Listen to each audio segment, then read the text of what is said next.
Morning. Morning. Just a couple things that have been a blessing this past week. Tom actually asked me the other day, last week, how work was going, and work's been kind of tough. I don't know how it is with you guys in the businesses where you work, and the places where you work, or how you are dealing with life. I think we thought that 2020 was bad because of COVID, and 2021 was going to get better, and I think we're seeing some traction and some things happening, but still, some things are pretty tough.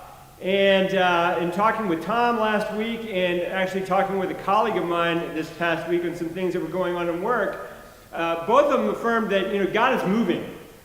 He's moving, and He is turning things up, and He is making things happen where we're having to focus on spiritual things, really. We're having to focus on what God is actually doing. And I think that as we take a look at the upheaval in the world, as we take a look at the upheaval in the country, as we take a look at the upheaval in our day-to-day lives, we can take encouragement that God is a rock, and we can hold on to Him, and we can see that through all of this, He is taking the situation, and He is allowing people to see Him for the first time, and He is really making sure that His people are refined by fire.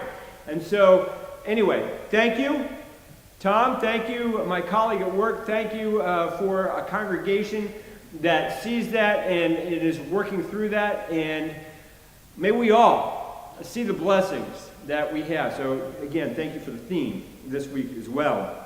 We have been talking about God's gifts, or our gifts for God's glory, and as we have been working through Acts, I really did not intend in any way when we started this series back in the early part of this year to be going this long in this series, but as I've taken a look at some of these characters in Acts and seen how they have really used their talents and their gifts for God's kingdom and for His glory, I think that we can learn something and see how we can be like that in certain ways. And maybe we don't fit every single category. Maybe we don't fit every single way that a person is using their gifts. That's the nature of gifts. We all have different gifts. We can take a look at what they are doing, and we can take a look how Christ transforms them, and we can take a look at how they were able to glorify God in their actions and in their words and in how they lived their lives. So we are in Acts chapter 16, and I want to give some background information. We're going to look at Lydia today, and there's not a whole awful lot on her, but I think that it's important to note that there are a lot of things that the Bible just doesn't say. Sometimes it just mentions some things, and it puts some things out there, and I think that we can glean some information from that, and we can actually see some things, and sometimes when we dig deep enough into it, we see, oh, well, you know what?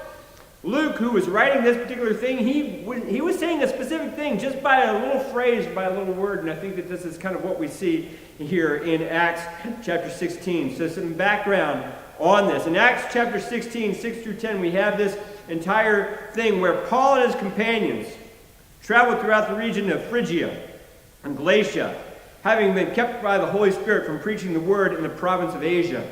When they came to the border of Mysia, they tried to enter Bithynia, but the Spirit of Jesus would not allow them to. So they passed by Mysia and went down to Troas. During the night, Paul had a vision of a man of Macedonia standing and begging him, "Come over to Macedonia and help us." After Paul had seen the vision, we got ready at once to leave for Macedonia, concluding that God had called us to preach the gospel to them. And so I want us to take a look at a little bit of a thing here. What we are looking at is we're looking at Paul and Silas and his companions moving through modern-day Turkey. And what is interesting here, one of the things that we'll see in Acts, and I'm not really going to go into great detail on this, but Luke, as the writer of Acts, sometimes he moves in and out of the story. And sometimes we see that in the pronouns that are used. So we see that Paul and his companions traveled throughout the region, da-da-da-da-da-da-da-da. And then we see this thing where after Paul had seen the vision, we got ready at once to leave for Macedonia, concluding that God had called us to preach the gospel to them. And so what we see here is Luke is one of those ones who is going with him in this. And we'll see throughout chapter 16, and we're not going to focus on that, we'll see throughout chapter 16 that Luke is sometimes with them and sometimes he's not. But it's interesting because Luke has a first-hand account of what is going on in this particular situation. But I want us to take a look at exactly what's going on here. So this is modern-day Turkey, and if we're taking a look at the northern part of Turkey here, he is in Mysia, and he's not going to Bithynia. He's not going to those areas. They're not going into those areas because the Spirit of Jesus would not allow them to do so. They are thwarted by that. And one of the things I think that we need to understand is sometimes we have it in our minds that God wants us to do a certain thing. And sometimes we see that it's just not working. It's not going the way that we want it to go. Maybe we say, hey, you know what? I've got this gift and I want to use this gift and I want to use it in this way. And we go ahead and we try to implement something or we try to work in a certain way and it's just not really working. And sometimes that's the Spirit of God saying, you know what? Focus on something else. Because I'm going to open up something else for you. That's what I'm going to do. And I'm not necessarily sure that Paul and Silas and Luke and all those guys right there were quite understanding what is going on there. But after they see a vision, after Paul sees a vision of the man from Macedonia saying, come over and help us, Paul is going, aha, I think I know why we were having so much trouble in these other areas. I think I know why we weren't supposed to go there, because we're supposed to go over there. We're supposed to go into new territory. We're supposed to see it there. And then what I think is also interesting is that they conclude something. They conclude that they are to preach the gospel there. And I take a look at what is going on here. And I see the vision that Paul sees. He sees a man standing and says, come over to Macedonia and help us. Help us. And I think about what all that could mean, and I can think about all the things that a person could get involved in to help somebody. What exactly do you mean, help us? But Paul and his companions look at this and they say, we are supposed to be preaching the gospel over there. That is the conclusion that they reach. And we can take a look at all sorts of situations, and we can see all sorts of situations in which we may be able to help somebody. Maybe it is in some kind of physical way. Somebody says, hey, you know, I'm needing help moving, or I'm needing help with food, or I'm needing help with whatever. And they can say any number of things. But Paul and his companions were singly focused in so many ways and said, guess what? The most important thing that we can be doing is sharing the gospel message. And that's what we are going to do. We're going to go ahead and we're going to preach the gospel there. We're going to make sure that we're doing that. And so what we see in the next few verses is Paul's foray into Europe. And so I want us to take a look at the rest of this, and we're going to spend the rest of our time looking at this particular section.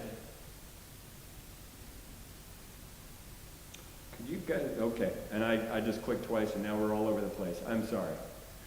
Oh, yep, it's dual. You know, we at our house, sometimes we have two light switches in the dining room, and one of us decides to turn them on, and the other one decides to turn them on at the same time, and then it's dark still.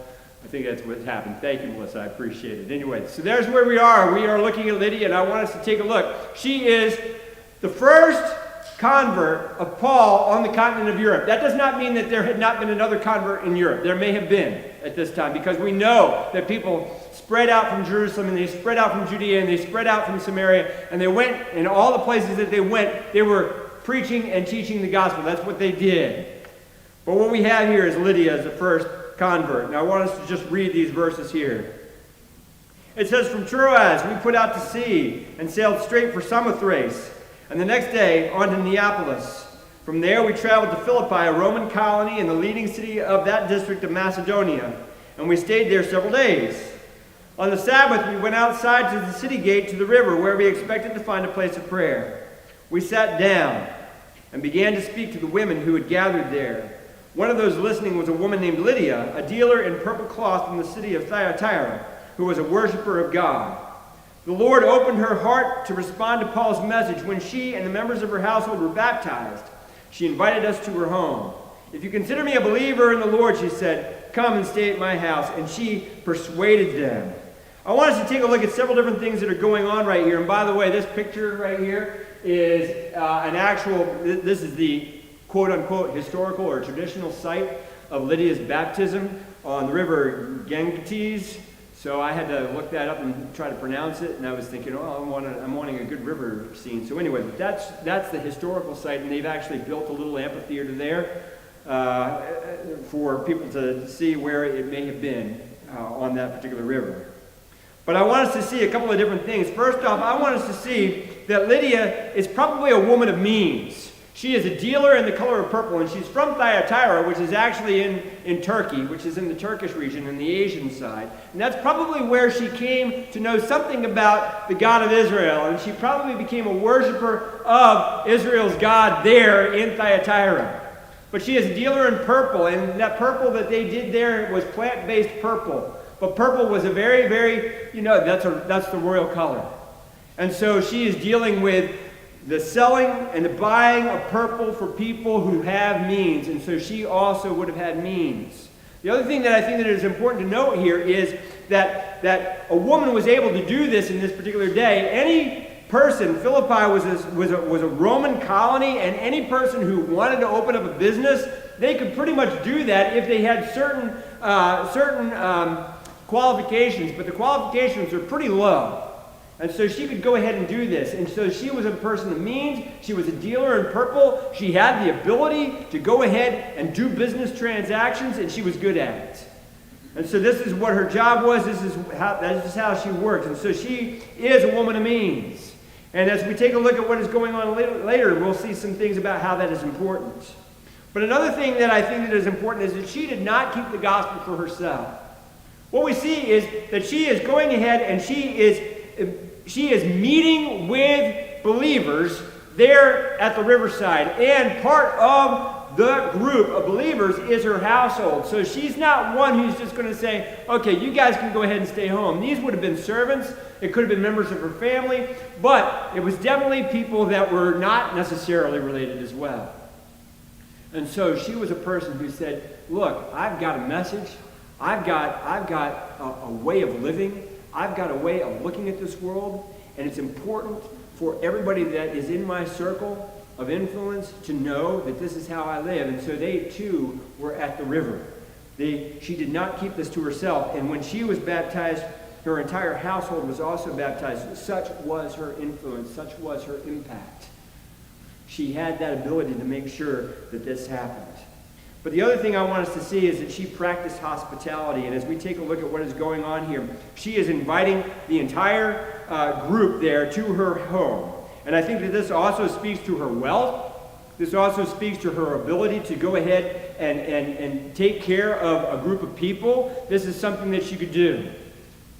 But I also want us to see something else that is going on. By the way, later on in Philippians, as we take a look at Paul and Silas, who find themselves on the wrong side of the authorities there in Philippi and are arrested after they get out of prison and after they are escorted out of the prison with kind of a situation in which it was kind of like an honor situation where hey, you know what, you guys did us wrong, and now we're not going to just leave this city alone by ourselves. Well, that's a different story. But as they leave the prison, we find in verse 40, after Paul and Silas came out of the prison, they went to Lydia's house where they met with the brothers and encouraged them, and then they left. And so we have this situation where Lydia's house really becomes a nucleus for what is going on in that church. And I want us to see something very important here on this. When we take a look at Lydia and we take a look at where she was at in terms of her spiritual life, she had come to know God. She had come to know the living God. She had come to know the God of Israel. And worshiping God was something that to her was important. And so she made a point to gather at the river every single Sabbath to make sure that she was worshiping God. Now this is important because she's a Jewish woman. Philippi is a Roman city. In order to have a synagogue, we know that Paul's habit was to go ahead and find a synagogue in whatever city he worshiped, whatever city he went to. But there was not a synagogue in Philippi, so that tells us something. There were not enough Jewish men to be able to create a synagogue to do that. Women didn't count in terms of being able to create a synagogue. You needed to have at least 10 men to be able to form a synagogue. And so Philippi did not have that. And so after Paul and his companions Silas and Luke and all of those had spent several days in the city, they said, you know what? We don't see a synagogue here. We don't see any of that. So we're going to go to the river. And we're going to see what's going on there. And sure enough, they run into some people. And they would know that those people would be women more likely than not. Or just a few men. So Lydia there is there, and she is worshiping God in that way, but she does not have the clout, she does not have the ability to create a synagogue. But take a look at this. She has the clout to be the nucleus of the new church. Followers of Jesus Christ. And by saying this, if you consider me a believer in the Lord, come to stay at my house. She persuaded them to do that. But later on, when we see in verse 40, where they are coming out of prison and they went to Lydia's house, why did they do that? And I would submit to you that the reason why they did that is that's where the church met. That's where they could meet. Lydia's house was big enough to accommodate. Lydia's house was big enough to be able to handle that. And she said, I want to be a part of this. There's no more gathering at the river, but now we can gather in my house, and we have a church, and we can worship God in spirit and truth. And we're not beholden to a place. We can come here, and she becomes the nucleus of a church.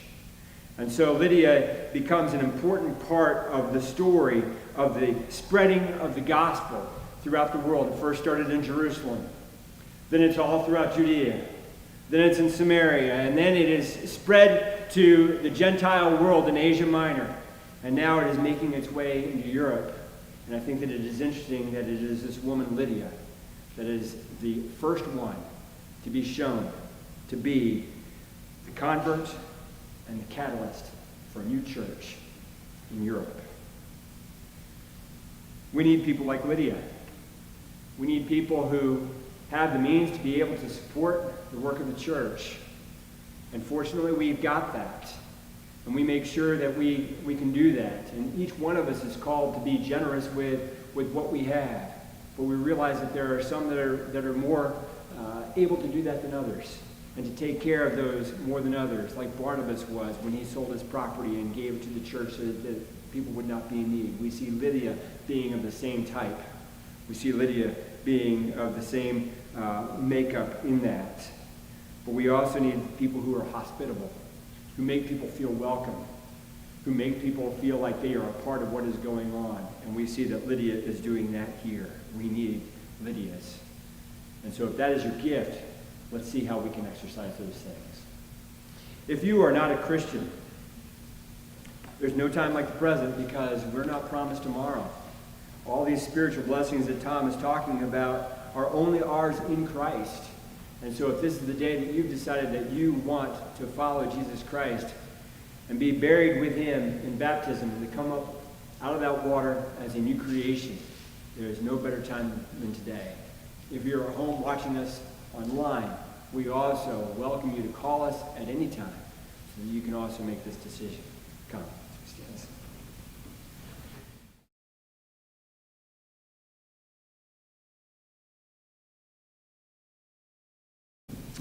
Thank you. We're dismissed.